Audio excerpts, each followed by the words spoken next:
We move to the analysis of intercorporate investment. And we have three things here: held to maturity, available for sale and trading. As mentioned earlier, trading are the things that are most liquid, most live. Mm, The held to trading things, whatever profit loss you has, it's as good as realizing them. The held to maturity, the premium discount amortize and interest rates and income only realized get on the income statement. That could be sold, available for sold lies in between them. They can be transferred for held to interest unrealized as advertised over the remaining life. Only gains or losses enter income statement. Non-realized gains appear as separate item on the balance sheet. So of course in all of these methods we would like to keep uh, things close to reality. Let's look at this. Held to maturity at carried at cost plus amortized premium. Only realized gains and losses are recognized. Carried at market value or income statement. Unrealized gains are separate item in the income statement. Then we have three ways to consolidate things.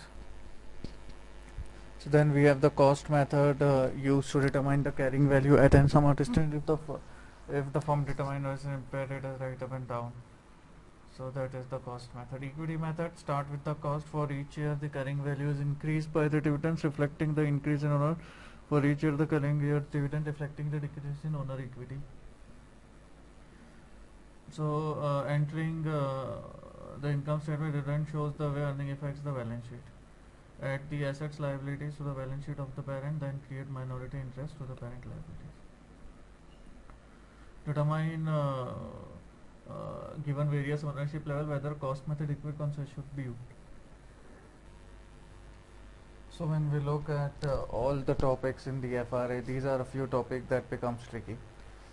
The first is if you would have used LIFO versus FIFO, and if you are looking for post-tax items or change in equity, then you have to make sure things go right.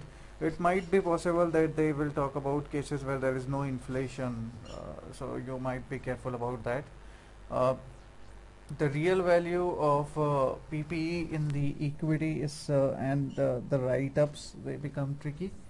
The pension has two expense: the interest expense, the economic expense, and matching a few things. Then based on the lease, you could be adjusting the balance sheet if lease did not exist, so you would convert that into something that becomes more meaningful. The other part that is important is economic expense, which is comprised of three things: the assets, the liabilities, and the contribution. And the expense that goes into the income statement is comprised of a long list of items which has got those amortization things as well. So based on that, this one is a lot bigger, and there could be a lot of trigger area that could be seen. Now when we move down, just remember that proportionate consolidation is not allowed in US GAAP. In US GAAP you have to use equity method.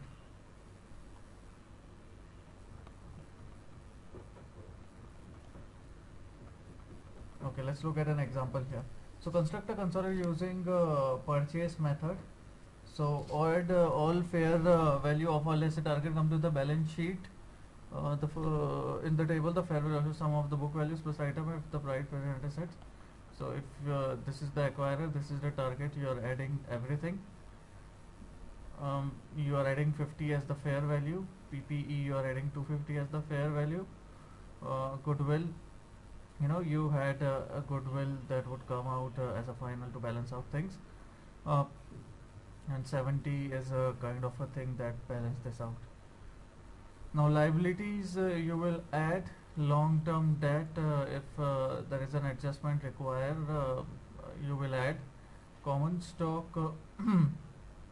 Yeah, this is tricky. So this depends on how much stock are you going to give to them. Is it a stock exchange? Is it what kind of an exchange? And whenever everything is done, the retained earning would act as a switch here. So the table above assume purchase is financed with new equity, therefore total common is the acquired plus the market value of the target firm, retained earning of the stock. If the transaction is by debt increase in liability, goodwill is calculated as purchase minus asset value.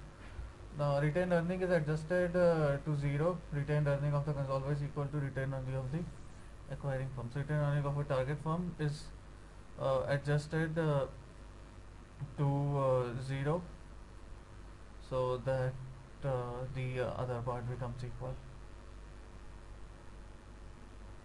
Now retained income statement would be added with some adjustments. Now there are some reasons for the adjustment. COGS is because inventory is restated at fair value. Under FIFO goods sold non starter, therefore COGS increased by the same amount. Under LIFO COGS are not affected and no adjustments under LIFO. So various expenses are then depreciation generally increases because you have added those fair values to those PP&E that you purchased, so you have to depreciate them in a particular way. Interest expense, which is for liabilities, these you will have either discount or premium. Discount will have amortized over the life, increase and obviously interest rate will have minimum.